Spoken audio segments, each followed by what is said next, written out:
ورحمة الله وبركاته. الحمد لله.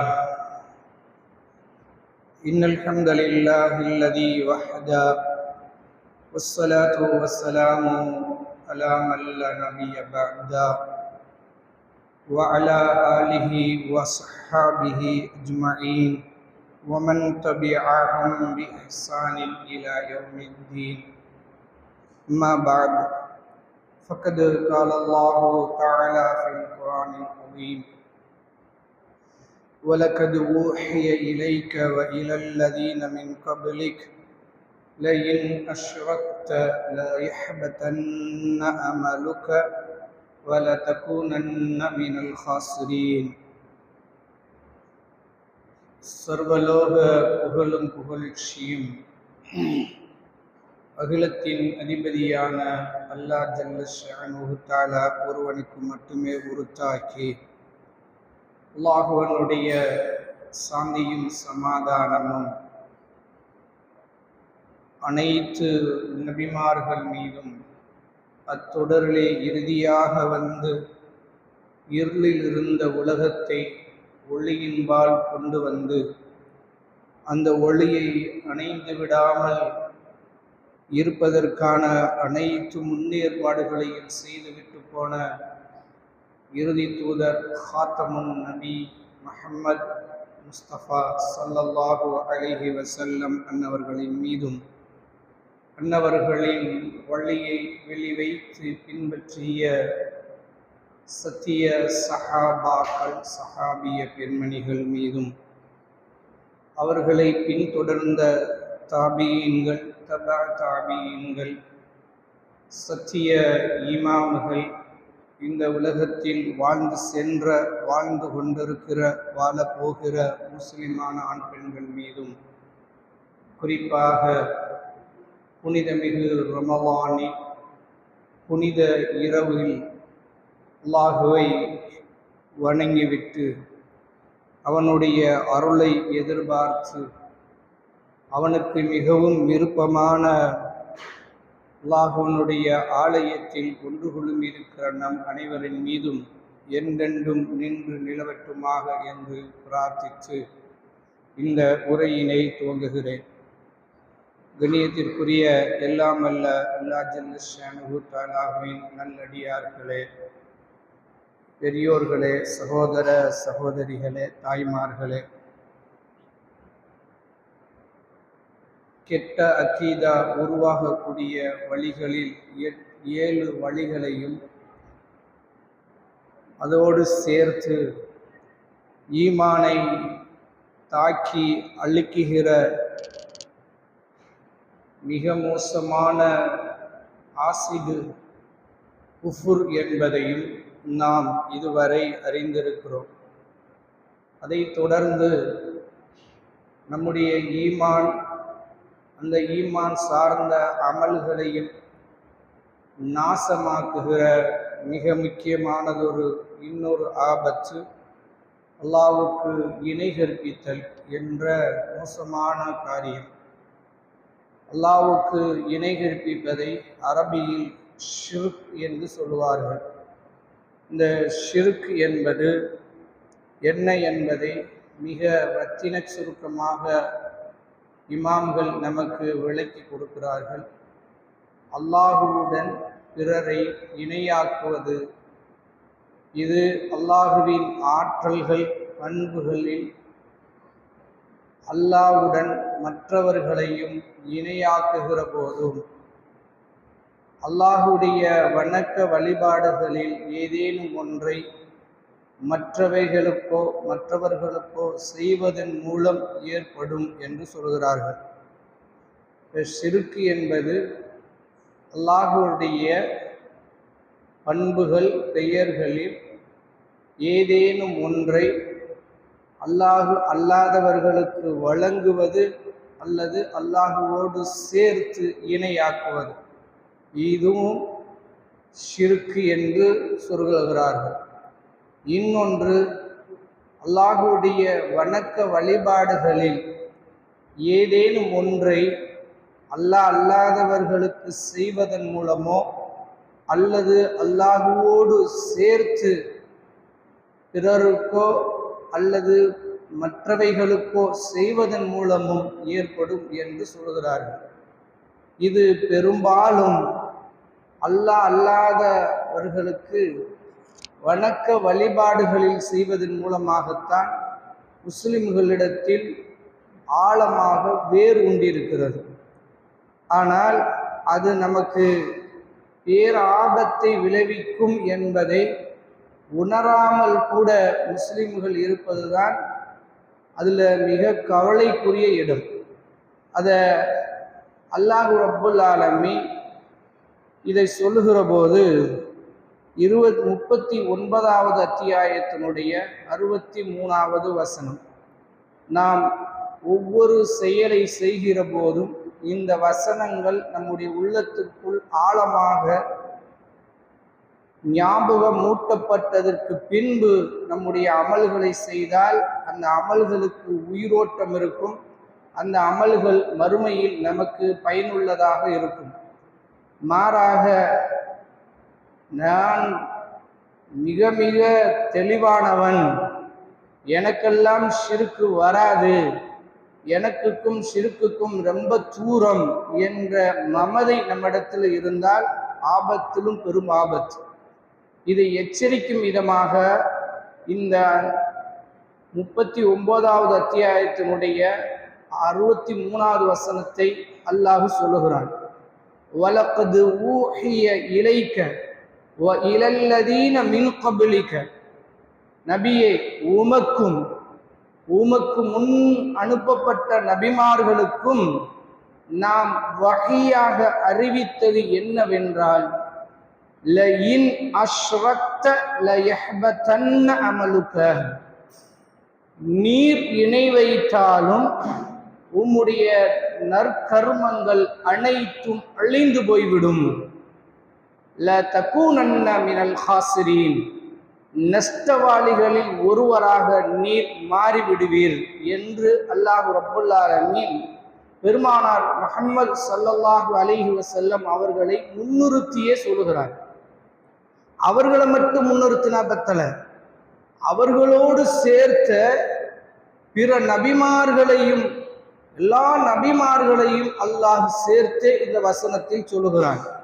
அதை இன்னொரு இடத்தில் 6வது அத்தியாயம் சுமார் 81லிருந்து 88 வரைக்கும் இந்த விஷயத்தை அல்லாஹ் தெளிவாக விளக்குகிறான். அல்லதீன ஆமனு வலம் யல்பிசு ஈமானஹும் பிظுல்மின் உலாயிக லஹுமுல் அம்னு வஹும் முஹ்ததூன், எவர்கள் ஈமான் கொண்டு அந்த ஈமானில் உள்மை அநியாயத்தை கலக்காமல் இருக்கிறார்களோ அவர்களுக்குத்தான் அம்னு பாதுகாப்பு இருக்கிறது, அவர்கள்தான் நேர்வழி பெற்றவர்களில் ஒருவர் என்று சொல்கிற வசனம். இதை தொடர்ந்து அல்லாஹ் சொல்லிட்டு, தில்க ஹுஜ்ஜத்துனா, இது நம்முடைய ஆதாரம், இது நாம் அவர்களுக்கு வழங்கிய ஆதாரம். யாருக்கு? இப்ராஹிமுக்கு, அவருடைய பிள்ளையான யாக்கூபுக்கு, அவருடைய பிள்ளையான இஸ்ஹாக்குக்கு, இஸ்ஹாக்குடைய மகனான யாக்கூபுக்கு, இன்னும் நூகுக்கு, நூகுடைய சந்ததிகளுக்கு என்று சொல்லிட்டு அதை பெரிய லிஸ்ட் போடுகிறான். இந்த நூகுடைய சந்ததிகள் யார்? தாவூத், சுலைமான், ஐயூப், யஹ்யா, ஈசா, இல்யாஸ், ஜக்கரியா, அப்படியே நீட்டி கொண்டு வருகிறான். இஸ்மாயில் வல் யஸவ், இஸ்மாயிலையும் இதில் சேர்க்கிறான்ல. எல்லாரையும் சொல்லிட்டு இவர்களையும் இவர்களுடைய மூதாதையர்களையும் இவர்களுடைய சந்ததிகளையும் வஜ்தபைனாகும், நாம் தேர்ந்தெடுத்தோம், வஹதைனாகும், அவர்களுக்கு நாம் நேர்வழி காட்டினோம் என்று சொல்லிட்டு கடைசியாக 88ல் அல்லாஹ் சொல்லுகிறான், ذَلِكَ هُدَى اللَّهِ, இதுதான் அல்லாஹ்வுடைய நேர்வழி. யஹ்தி மை யஷாஉ மின் இபாதிஹி, தான் நாடியவர்களுக்கு இதன் மூலம் அல்லாஹ் நேர்வழி காட்டுகிறான். சொல்லிட்டு இந்த நபிமார்கள்ல யார் நம்முடைய பார்வையில் உண்மையான அல்லாஹுடைய அவுலியாக்கள், உண்மையாக அல்லாஹுடைய வழிமார்கள், உண்மையாகவே அல்லாஹ்வுக்கு மிக நெருக்கமானவர்கள், இவர்களுடைய வர்ணனை தனித்தனியாக அல்லாஹ் நூஹ் அலைஹிஸ்ஸலாத்தை பற்றி சொல்லுகிற போது அப்தன் ஷக்கூரா என்கிறார், அவர் நன்றியுள்ள அடியாராகவே இருந்தார் என்கிறான். இப்ராஹிம் அலைஹிஸ்ஸலாத்தை சொல்லுகிற போது அவர் ஹலீலுல்லா என்கிறான், அல்லாஹ்வுக்கு மிக நெருங்கிய நண்பர் என்கிறான். இஸ்மாயில் அலைஹிஸ்ஸலாத்தை சொல்லுகிற போது அவர் மக்கானன் சித்தீகன் நபியா, உண்மையாளராகவும் நபியாகவும் இருந்தார் என்கிறான். இப்படி எல்லா நபிமார்களுக்கும் புகழாரம் சூட்டிய அல்லாஹ் இந்த நபிமார்களை எல்லாம் சொல்லிவிட்டு கடைசியாக அவர்கள் இருந்த வழி பாதைதான் அல்லாஹ்வுடைய பாதை, அந்த பாதையை நாம் நாடியவர்களுக்கு, தன் அடியார்களில் தான் நாடியவர்களுக்கு மட்டும் காட்டுகிறேன் என்று சொன்ன ரப்பு முடிக்க வருகிறான். வலவ் அஷ்ரகு, இவர்கள் இணை கற்பித்தாலும் லஹபித மா கானு அன்ஹும், அவர்கள் செய்த எல்லாம் அழிந்து போய்விடும். லஹபித் அன்ஹும் மா கானு யஅமலூன், அவர்கள் செய்து கொண்டிருந்த அத்தனையும் ஹபித்த அழிந்து போய்விடும் என்கிறார். யாரு? இந்த நபிமார்களுடைய அமல்களுக்கும் நம்முடைய அமல்களுக்கும் நெருக்கத்தில் கூட ஒப்பிட முடியாத அளவுக்கு அல்லாஹ்வுக்காக இஹ்லாஸாக அத்தனை அமல்களையும் செய்தவர்கள். இப்ராஹிம் அலைஹிஸ்ஸலாத்தினுடைய தியாகத்துக்கு பக்கத்தில் கூட நம்மளால நெருங்க முடியாது. நூஹ் அலைஹிஸ்ஸலாத்தினுடைய சகிப்புத்தன்மைக்கு முன்னால் கால் தூசிக்கு கூட நம்மெல்லாம் பெற முடியாது. அவ்வளவு 950 வருடம் சளைக்காமல் பிரச்சாரம் செய்திய மாபெரும் நபி நபி ஈசா அலைஹிஸ்ஸலாம். எல்லா நபிமார்களும் இந்த நபிமார்கள் செய்த வணக்கங்களோடு ஏனையவர்களுடைய வணக்கங்களை ஒப்பிட்டு நம்முடைய வணக்கங்களையும் ஒப்பிட்டு பார்த்தால் மலைக்கும் மருவுக்கும் உள்ள வித்தியாசம் ரொம்ப சின்னது. நம்மது அவர்கள் மலை அளவு செய்திருக்கிறார்கள். நபி ஸல்லல்லாஹு அலைஹி வஸல்லம் அவர்களுடைய அமல்களை எல்லாம் நம்முடைய அமல்களோடு நெருக்க பார்க்க முடியுமா? நபி ஸல்லல்லாஹு அலைஹி வஸல்லம் அவர்களுடைய தொழுகை எவ்வளவு பெரிய நீண்டது இந்த ரமலானில் நாம் உணர்கிறோம். நின்று 8 ரக்காத்து தொழுவது 10 நிமிடங்கள் தான் நம்மனால் நிற்பதற்கு கால்கள் இடம் கொடுக்க மாட்டுது, உடல் இடம் கொடுக்க மாட்டுகிறது, உடல் சோம்பேறிப்படுது, கால் வலிக்கிறது, மனம் அலைகழிக்கிறது. ஆனால் பெருமானார் ஸல்லல்லாஹு அலைஹி வஸல்லம் அவர்கள் ரமலான் அல்லாத காலத்தில் கூட இரவுல நிற்பார்கள். நின்றால் சூரா பக்ரா ஓதுவார்கள், சூரா நிசா ஓதுவார்கள், சூரா ஆல இம்ரான் ஓதுவார்கள், சூரா மாயிதா ஓதுவார்கள், சூரா அன்னாம் ஓதுவார்கள், சூரா ஆராஃப் ஓதுவார்கள், சூரா அன்ஃபால் ஓதுவார்கள், சூரா தௌபாவுக்கு போவார்கள். இதுவரைக்கும் சொல்லுகிறார்கள். யாரு? இப்னு அப்பாஸ் ரலியல்லாஹு அன்ஹு. நின்ற கூட ரசூலுல்லாஹ் பக்ராவை முடிச்சு 2.5 ஜுஸ் முடிச்ச உடனே ருக்குக்கு போயிடுவாங்கன்னு நினைச்சேன். சூரா நிசாவை ஆரம்பிச்சிட்டாங்க. அது ஒரு 1.25 ஜூஸ் அல்லது 1.5 ஜூஸ் சூரா இதுல ஆரம்பிச்சு லந்தனாலுடைய தில்கர் ரசூலுடைய லாஸ்ட்ல ஆரம்பிச்சு லா யுஹிப்புல்லாஹ் 6 ஜூஸினுடைய கால்ல முடியுது. இதுல கால் அரை பல் மொஹ்சனாத் 1 ஜூஸ், அதுல ஒரு 1.5 ஜூஸ். சூரா ஆல இம்ரான் அது ஒரு 1.25 ஜூஸ். 2.5 கனெக்ட் பண்ணிக்கங்க. 1.5 2 4 இன்னொரு 1.25 5.25. அடுத்து மாயிதா ஒரு 1.25 7. அடுத்து அண்ணாம் ஒரு 1.5 8. அதுல இருந்து ஆராப் ஒரு 1.25 10. அண்ணாம் ஒரு அரை ஜூஸ், அன்பால் 11.25, தௌபா ஒரு 1.25 ஜூஸ், 1.5 ஜூஸ். அது 13 ஜுஸ் ஒரு ரக்காத்துல ஓதுனா அந்த கால்கள் எப்படி இருக்கும்? அந்த அது வயசு எத்தனை? 25 வயசுல இல்ல, 40 வயசுல இல்ல, எத்தனை வயசுல? 50 வயசுக்கு மேல. 50 வயசுக்கு மேல உள்ள ஒரு நபர் இத்தனை ஜுஸ ஒரு ரக்காத்துல நின்று ஓதுனால, அது ரசூல்லா ஓதுறது நம்ம ஓதுற மாதிரி ஓத மாட்டாங்க. ரசூல்லா ஓதுவதை, அந்த எழுத்துக்களை நாங்கள் எண்ணி விடுவோம். ஜாலிக்க என்று ரசூல்லா சொன்னார், ஜாலையும் அலிஃபையும் லாமையும் காஃபையும் எண்ணி விடுவோம். அப்படி நிறுத்தி ஓதுவார்கள். இப்னு அப்பாஸ் ரலியல்லாஹு அன்ஹு நின்று பார்த்துட்டு, இதுக்கு மேல நம்ம நிற்க முடியாதுன்னு போய் படுத்துட்டாரு. ஏன்னா முடிஞ்சு போச்சு, ரசூலா எப்ப ருக்குக்கு போவாங்கன்னு தெரியல, நம்ம முடிச்சிருவோம்ன்றாங்க. சுமார் 11 ஜுஸ் இந்த 3 நான் சொன்ன சூறாக்கள் பூரா 13 ஜுஸ், 10 ஜுஸ் தான் வருது. நான் தப்பா சொல்றேன், 10 ஜுஸ் வருது. யாத்ததிருவனுடைய 1/4 ஜுஸ் முடியுது. 10 ஜுஸ் ஒரு ரக்காத்துல பெருமானார் ஸல்லல்லாஹு அலைஹி வஸல்லம் ஓதிய அமலும், நாம ஒரு பக்கத்தை ஓதிட்டே கால் அப்படி படுக்கிற நமக்கு எவ்வளவு மலைக்கு மருவுக்குமா? அது மலை, நம்ம மறு சின்னது. இது ஓதுதலுக்கு மட்டுமே. நோன்பு ரசூல்லா தொழுதலுக்கு மட்டுமே. ஆயிஷா ரலியல்லாஹு அன்ஹா கேட்கிறாங்க, யா ரசூலல்லாஹ், உங்களுடைய முன் பாவங்கள் பின் பாவங்களை அல்லாஹ் மன்னித்துட்டோம் என்று வாக்குறுதி கொடுக்கிறானே, அப்புறம் ஏன் ஒன்று?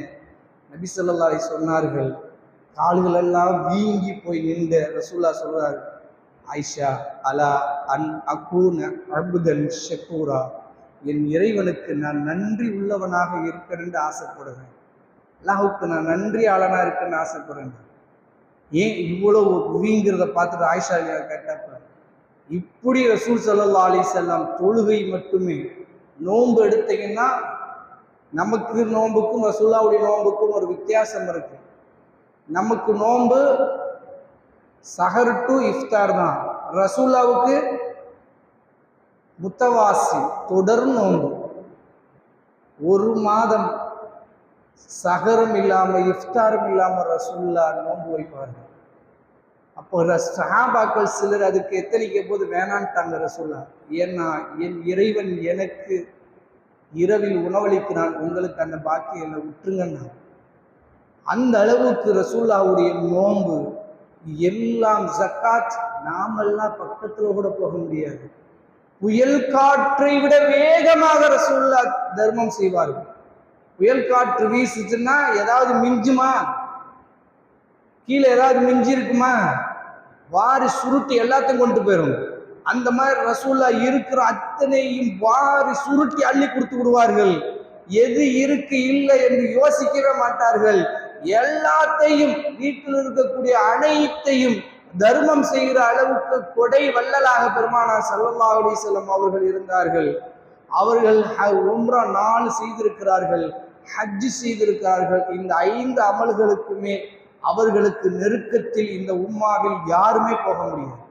அப்படிப்பட்ட பெருமானாரை முன்னிறுத்தி அல்லாஹ் சொல்கிறார், நபியே, உம்முடைய அமலுக்கு கேரண்டி எப்ப தெரியுமா? இந்த அமல்கள் எல்லாம் என்னிடத்தில் பிரதி உபகாரமாக திருப்தியை பெறும் வேண்டுமானால் நீர் இணை வைத்திருக்க கூடாது. அல்லாஹுடைய தூதர் இணை வைப்பு அழிக்க வந்தவர்கள். ஆனால் அவர்களை முன்னிறுத்தி அல்லாஹ் நமக்கு பாடம் சொல்லிக் கொடுக்கிறான். நபிக்கே அந்த நிலைமை என்றால் உங்களுடைய அமலெல்லாம் எம்மாத்திரம் எனக்கு வாரி சுருட்டி அப்படி மூஞ்சில் எரிகிற போது எனக்கு ஒரு பெரிய பொருட்டே கிடையாது என்பதை அல்லாஹ் சொல்லாமல் நமக்கு சொல்லுகிறான். ரொம்ப கவனமாக நம்முடைய அமல்களில் ஷிர்க்கை ஊடுருவ விடாமல் பாதுகாத்துக் கொள்ளும். இப்ப இந்த இபாதத்துகள்ல தொழுகை, நோன்பு இதெல்லாம் விட எதுல தெரியுமா அதிகமா இணை வைக்கிறார்கள்? இணை வைக்கக்கூடிய சில வணக்கங்களை எடுத்தால் இது வணக்கமாகவே முஸ்லிம் உம்மாவில் பாவிக்கப்படவில்லை. துஆ செய்வது வணக்கம். அந்த வணக்கம் அல்லாஹ் அல்லாதவர்களோடு செய்யப்படுகிறது. அறுத்து பலியிடுதல் அல்லாஹ்வுக்கு செய்கிற வணக்கம். நேர்ச்சை செய்தல் அல்லாஹ்வுக்கு செய்கிற வணக்கம். அதே போல பயப்படுவது அல்லாஹ்வுக்கு செய்கிற வணக்கம், பொறுப்பு சாட்டுவது அல்லாஹ்வுக்கு செய்கிற வணக்கம், அது பயபக்தி கொள்ளுதல் அல்லாஹ்வுக்கு செய்கிற வணக்கம். இந்த வணக்கங்களில் தான் பெரும்பாலான முஸ்லிம்கள் இணை வைக்கிறார்கள் என்று சாலிஹுல் ஃபௌசான் ஹஃபிலஹுல்லாஹ் அவர்கள் அவர்களுடைய அக்கீதத்து தௌஹீதில் பாடமாக நமக்கு சொல்லிக் கொடுக்கிறார்கள். இதுதான் எதுல இணை வைப்பு அதிகமாக நடக்கிறது, துவா செய்வது, கேட்கிறதுல நம்ம மாட்டிக்கிறோம். அல்லாஹ் இடத்துல எப்படிப்பட்ட பாவியாக இருந்தாலும் என்கிட்ட வா, நீ எவ்வளவு பெரிய பாவத்தை செய்திருந்தாலும் உனக்கு ஒரே ஒருதான், என்னை தவிர வேறு கடவுள் உனக்கு இல்லை, போக்குமிடமே இல்லை, நீ என்கிட்ட வந்துரு. அறுத்து பலியிடணுமா? ஒரு கொசுவை கூட அல்லாஹ் அல்லாதவர்களுக்கு அறுத்து பலியிட்டு இருக்க கூடாது. கொசு எம்மாம்பெருசு, அற்பத்திலும் அற்பமான ஒரு பொருள், அதை கூட அல்லாஹ் அல்லாதவர்களுக்கு அறுத்து பலியிடக்கூடாது. ஆனால் ஆடு மாடு கோழி எல்லாம் கொண்டு போய் கொடுக்கப்படுகிறது. ஒரு தலைவலி வந்தால், ஒரு காய்ச்சல் வந்தால், ஒரு நோய் வந்தால் அதை நீக்குவதற்கு அல்லாஹ்விடத்துல வாருங்கள். ஆனா என்ன, தர்காக்களுக்கு நல்லடியார்களுக்கு கொண்டு போய் நேர்ச்சை செய்யப்படுகிறது. அதுலயும் என்ன தெரியுமா, நம்ம வியாபாரி, அது எனக்கு ரொம்ப லேட்டா தெரிஞ்சது, வியாபாரிகள்கிட்ட திடீர்னு கறி எப்படியா நம்ம ஊருக்குள்ள கம்மியான ரேட்டு கிடைக்குது, மற்றெல்லாம் 1000ன்றான் 800ன்றான், குறைவே இல்லையே அப்படின்னு பார்த்தா இந்த மொழியா தான் வருவான். அது வந்ததுக்கு பின்னால் நமக்கு ஹலால். ஆனா எங்க நேர்ச்சை செய்யப்படுவது அங்க 60 அடி அவுளியாக்கு அதை வாங்கி ஃப்ரீயா தானே, ஃப்ரீயா வந்ததை வந்த விலைக்கு வில்லையே அங்க போ. ஏன்னா நீ வாங்கினா தானே, மார்க்கெட்ல போய் வாங்கினீங்கன்னா உனக்கு ரேட்டு தெரியும். அது இங்கே வர்றத அண்டர் கிரவுண்ட் வழியா விடு.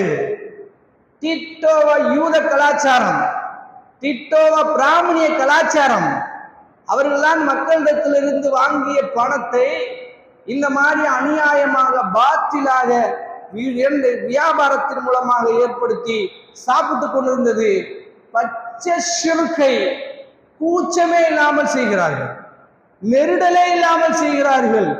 இப்படி செய்துவிட்டு அல்லாஹ்விடத்துல வேற குறைபட்டுக் கொள்கிறோம். நாங்கள் ஒன்னத்தான தொழுகிறோம், அவர்களுக்கு போய் நீ பாவம் அள்ளி அள்ளி கொடுக்கிற, எங்களை பார்த்தா கம்மியா தானே வச்சிருக்கிற, எங்களை குறைவா தானே வச்சிருக்கிறேன். அதனால நன்கு புரிந்து கொள்ள வேண்டும், மிக மோசமான பாவம் அல்லாஹ்வுக்கு இணை வைக்கிற இந்த அக்கீதா இருந்தால் எல்லா அமல்களும் நாசமாகிவிடும். நபிமார்களை முன்னிறுத்தி அல்லாஹ் நமக்கு கொடுத்த எச்சரிக்கை. இன்னியும் ஒரு இடத்தில் அல்லாஹ் ரப்புல் ஆலமீன் இதை புரியும் விதமாக நமக்கு சொல்லுகிறான். பள்ளிவாசலை நிர்வகித்து இருக்கிறதுலேயே பெரிய பள்ளிவாசல் எது? காபத்துல்லா தானே. அங்கு தொழுதால் நன்மை எத்தனை? 1,00,000 ஒரு ரக்காத்துக்கு. நம்ம தொழுத தொழுகையை விட இப்போ யாருடைய தொழுகை அதிகம் நன்மை? காபாவில் தொழுதவர்களுடைய இப்போ இந்த கரண்ட்ல நம்ம தொழுத தொழுகைகளை விட ஒரு ரக்காத்துக்கு 1,00,000 நன்மையை கூட்டி பெறப்போகிற பாக்கியம் பெற்றவர்கள் யாரு? காபாவில் தொழுத தொழுகையாளிகள். அதோடு மட்டும் இல்லை, அந்த காபாவை நிர்வகிக்கிறது எவ்வளவு பெரிய பாக்கியம். அங்கு வெறும் தொழுகை மட்டுமா நடக்குது? தவாஃப் நடக்குது. அங்குதான் அல்லாஹ்வுடைய சின்னங்களான சஃபா மர்வா இருக்கிறது. அங்குதான் அல்லாஹ்வுடைய புனித நீரான ஜம்ஜம் இருக்கிறது. அந்த இடத்தை நிர்வகிக்கிறது உலகத்திலேயே பெரிய பாக்கியம். இந்த ஒட்டுமொத்த உலகத்திலேயும் அதிகாரம் கிடைப்பதை விட காபாவை நிர்வகிக்கிற அதிகாரம் கிடைத்தால் பெரும் பாக்கியம். அந்த காபாவுடைய நிர்வாகிகளுக்கு அல்லாஹ் சொல்லுகிறான் பாருங்க, சூரா தௌபா 9வது அத்தியாயத்தினுடைய 117வது வசனம். மாகானலில் முஷ்ரிகீன் ஐயமரு மசாஜிதல்லாஹ் ஷாஹிது அலா அன்ஃபுஸிஹிம் பில் குஃப்ர் உலாயிக ஹபிதத் அஅமாலுஹும் வ ஃபின்னாரிஹும் காலிதூன். இணை வைப்புக்கு தாங்களே சாட்சியாக இருக்கிற இந்த முஷ்ரிக்குகள் அல்லாஹ்வுடைய ஆலயங்களை நிர்வகிப்பதற்கு எந்த தகுதியும் இல்லாதவர்கள். இவர்கள் செய்த அமல்கள் அனைத்தும் அழிந்து போய்விட்டது. இவர்கள் செய்த அமல்கள் அனைத்தும் அழிந்து போய்விட்டது என்கிறான். சம்சம் தண்ணியை கொடுக்கிறதே பெரு பாக்கியம். அதை நிர்வகிச்சு நன்மை கிடைக்கும் என்று ஏங்கி நின்றவர்களுக்கு அல்லாஹ் கொடுக்க போகிற, ரசூலுல்லாவுக்கு முன்னால கொடுக்க போகிற நன்மை என்ன? சொர்க்கமா? சொர்க்கத்தா தூக்கி கொடுக்க போறான்? ஒண்ணு இருக்காது. தூக்கி அங்க சுருட்டி நீயே வச்சுக்கின்றான். இது அமல். எனக்கு நீ லாத்தை கொண்டு வந்து சேர்த்தையே, ஓடு லாத்துக்கு போய் வாங்கிக்க. மனாத்தை வச்சிருந்தையே, அந்த மனாத்தை தேடி ஓடு. உஸ்ஸான்னு ஒண்ண வச்சிருந்தையே, அதை தேடி ஓடு. இங்க தவாஃபு செய்திருந்தே, எனக்கு நீ தவாஃபு செஞ்சல. அதுல தவாஃப்லயே ஷிர்க கலந்து வச்சிருந்தார்கள். அதை ரசூலுல்லாஹ் வந்துதான் மாத்தி அமைச்சாங்க. இங்க ஹஜ்ஜுடைய வரலாறு என்பது பெருசு. ஹஜ்ஜுக்குள்ள எப்படியெல்லாம் ஷிர்க்குகளையும் ஃபவாஹிஷ்களையும் மானக்கேடான விஷயங்களை எல்லாம் உள்ள அல்லாஹ்வின் பெயரை சொல்லி நுழைச்சு வச்சிருந்தார்கள் என்பதற்கு திருமறையே சான்றாக இருக்கிறது. அது எல்லாத்தையும் அகற்றினார்கள். நமக்கு கிடைக்கிற பாடம், காபாவை நிர்வகித்தால் கூட ஷிர்க் வைத்திருந்தால் ஒரு நன்மையும் கிடைக்காது. அந்த அக்கீதா அழிந்து போன அக்கீதா, எரிஞ்சு சாம்பலா போன அக்கீதா. இந்த அமல், இவர்கள் செய்கிற எல்லா அமல்களுக்கும் அல்லாஹ் வைத்த பெயர் என்ன தெரியுமா? சூரா ஷூராவுல சொல்லுகிறான், 25வது அத்தியாயம் சூரா ஃபுர்கானில் சொல்லுகிறான், வகதிம்னா இலா மா அமிலு மின் அமலின். இதற்கு இன்னும் நாம் அவர்கள் இம்மையில் செய்த அனைத்து செயல்களையும் முன்னோக்கி மறுமையில அப்படி முன்னெடுத்து வச்சு, அதை அப்படியே முன்னாடி கொண்டு வந்து வச்சு, ஃபஜஅல்னாஹு ஹபாஅம் மன்சூரா, பரத்தப்பட்ட சாம்பல்களை போல ஆக்குவோம். கொண்டு வந்து நம்முடைய தொழுகைகளையும், நம்முடைய நோன்பையும், நம்முடைய சதக்காக்களையும், நம்முடைய ஹஜ்ஜையும், நம்முடைய உம்ராவையும், நாம் ஓதிய குர்ஆன்களையும், நாம் ஓதிய திக்ர்களையும், நாம் செய்த இன்னபிற அனைத்து அமல்களையும் கொண்டு வந்து கண்ணு முன்னால் அல்லாஹ் நிறுத்துறோம். கதிம்னா கொண்டு வந்து முன்னாடி வச்சு சொல்லுவோம், இதில் எல்லாம் ஷிர்க் கலந்திருந்தையே, அதனால் இவைகள் அனைத்தும் ஹபா அம் மன்சூரா. ஹபான காற்று அடித்துச்சு, ஹபான சாம்பல், மன்சூரா பறந்து செல்லுமே, அந்த பறந்து செல்கிற சாம்பல்களை போல அந்த அமல்களை ஆக்கி விடுவோம் என்று அல்லாஹ் ரப்புல் ஆலமீன் எச்சரிக்கை கொடுக்கிறான். இது யாருக்கான எச்சரிக்கை? முஸ்லிம் அல்லாதவங்களுக்கான எச்சரிக்கையா? தொழாதவங்களுக்குரிய எச்சரிக்கையா? நோன்பு வைக்காதவங்களுக்குரிய எச்சரிக்கையா? எதுவுமே செய்யாதவர்களுக்கு கொடுக்கிற எச்சரிக்கையா? இதையெல்லாம் செய்து கொண்டிருக்கிற நமக்கு கொடுக்கக்கூடிய எச்சரிக்கையா? யாருக்குரிய எச்சரிக்கை? அந்த கால்கள் தான் பள்ளிவாச பக்கமே வரலையே. அந்த கால்கள் தான் நோம்புனா, அந்த நாக்குக்கு நோம்புனா என்னன்னே தெரியாது. அந்த உடம்புக்கு நோம்புனா என்னன்னே தெரியாது. அந்த உடல்கள் எல்லாம் நோம்பை சுவைக்காதவைகள். அந்த கால்கள் எல்லாம் அல்லாஹ்வுக்காக நிற்காத தற்குறி கால்கள். அந்த கால்களை பார்த்து அல்லாஹ் சொல்லல, மாறாக பயபக்தியோடு அல்லாஹ்வுக்கு முன்னால நின்று வணங்கிய நம்முடைய அமல்களை நோக்கி அல்லாஹ் எச்சரிக்கிறான். இவைகள் எல்லாம் உங்களுக்கு பத்திரமாக பாதுகாப்பாக அல்லாஹ்வின் முன்னால் சன்மானத்தை பெற்றுத்தர வேண்டுமானால் புரிந்து கொள்ளுங்கள், இதுல குஃப்ரையோ இதுல ஷிர்க்கையோ கலக்க விட்டுறாதீங்க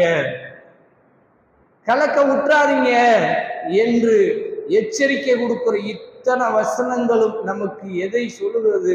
இன்னும் இருக்கிறது நிறைய. நபிமார்கள் முன்னிறுத்தி, ரசூலுல்லாவை முன்னிறுத்தி, அதுக்கு அடுத்து பள்ளிவாசல்களுடைய காபாவை நிர்வகித்துக் கொண்டிருந்தவர்களை முன்னிறுத்தி, எல்லாத்தையும் முன்னிறுத்திய ரப்பு கடைசியாக சொல்கிறான், இவைகள் எல்லாம் முன்னால கொண்டு வந்து வைத்து நாம் அழிப்போம். அப்படி அழிக்கிற போது எவ்வளவு நஷ்டமாக இருக்கும். லதகூனன்ன மினல் ஹாசிரீன், நஷ்டவாளிகளில் ஒருவராக நீங்கள் ஆகிவிடாதீர்கள் என்று அல்லாஹ் எச்சரிக்கிறான். இந்த எச்சரிக்கையை உணர்வோம், அல்லாஹ்விடத்தில் கெஞ்சுவோம். அல்லாஹும் இன்னி அஊது பிக அன் உஷ்ரிக பிக ஷையா வ அன அஅலமு, இறைவா நான் அறிந்த நிலையில் உனக்கு இணை வைப்பதை விட்டும் உன்னிடத்தில் நான் பாதுகாப்பு தேடுகிறேன். அது சொல்லிட்டு வஸ்தக்ஃபிருக்க லிமா லா அஅலமு, நான் அறியாமல் செய்துவிட்டால் உன்னிடத்தில் பாவ மன்னிப்பு கேட்கிறேன். ஷிர்கில 2 வகை இருக்கிறதாக இமாம்கள் பிரித்து சொல்கிறார்கள். ஒன்று ஷிர்குல் அக்பர், இன்னொன்று ஷிர்குல் அஸ்கர். பெரிய ஷிர்க்குக்குத்தான் இந்த நிலை என்பதில்லை, மாறாக சின்ன ஷிர்க்குக்கும் இதுதான் நிலை. சின்ன ஷிர்க்குனா என்ன? அர்ரியா, முகஸ்துதி, அல் சுமா, பிறருடைய அங்கீகாரம். இந்த 2ம் தான் சின்ன ஷிர்க்குகள். அதே போல சத்தியம் செய்கிற போது தாய் மீது சத்தியம், ரசூலா மீது சத்தியம், காபாவின் மீது சத்தியம், உன் தலையின் மீது சத்தியம், என் தலையின் மீது சத்தியம் என்று செய்கிறார்களே, இது எல்லாம் சின்ன ஷிர்க் என்று அடையாளப்படுத்துகிறார்கள். இவைகள் எதுவுமே நம்மிடத்தில் வரவிடாமல் தற்காத்து கொள்வதற்கு நாம் முயற்சிகள் செஞ்சால்தான் நம் அமல்கள் பாதுகாக்கப்படும் என்பதை உணர்ந்து அல்லாஹ்விடத்தில் இந்த துவாவை அதிகம் செய்வோம். அல்லாஹ்விடத்தில் ஒரு பெருசா இல்ல, 2 வரியை திருப்பி கேட்போம். அல்லாஹும் மஹ்தினி, சொல்லுங்க, அல்லாஹும் மஹ்தினி வஸத்திதினி, இறைவா எனக்கு நேர்வழி காட்டு. வஸத்திதினி, அதில் என்னை நேராக ஆக்கிவை. நேர்வழி காட்டிட்டு விட்டுறாங்க. வஸத்திதினி, அதில் என்னை நேராக உறுதிப்படுத்தி வை, விட்டுறாத. நீ கண்ணு வைக்கும் நேரத்தில் என்னை விட்டால் கூட வாரி சுருட்டிட்டு போயிடுவான். அடிக்கடி செய்கிற துவா, யா ஹய்யு யா கய்யூம் பிரஹ்மதிக அஸ்தகீசு வாஸ்லிஹ் லி ஷஅனி குல்லஹு வலா தக்ல்னி இலா தர்ஃபத ஐன். கண்ணிமைக்கும் நேரத்தில் கூட என்னை கைவிட்டுறாத ரப்பே. ரசூலுல்லாஹ் கஞ்சினாங்க, கண்ணிமைக்கும் நேரம் கூட என்னை கைவிட்டுறாத ரப்பே, எல்லாத்தையும் நாசமாக்கிறோம் என்பதை சொன்னார்கள். அல்லாஹ்விடத்தில் உள்ள முருகி கேட்போம். பெருசாலாம் கேளாட்டி இந்த 2 அடிக்கடி செய்து வாருங்கள். ஒன்று, அல்லாஹும்ம இன்னி அஊது பிக் அன் உஷ்ரிக பிக ஷையா வ அன அஅலம் வஸ்தக்ஃபிருக லிமா லா அஅலம் அல்லாஹும்ம ஹ்தினி வஸத்திதினி என்று கேட்போம். அல்லாஹ் ரப்புல் ஆலமீன் நம் அனைவரையும் பேராபத்தான ஷிர்க்கிலிருந்து பாதுகாத்து நம்முடைய அமல்களுக்கு பிரதிபகாரம் பெறக்கூடிய நன்மக்களில் ஆக்கி தௌஃபீக் செய்வானாக.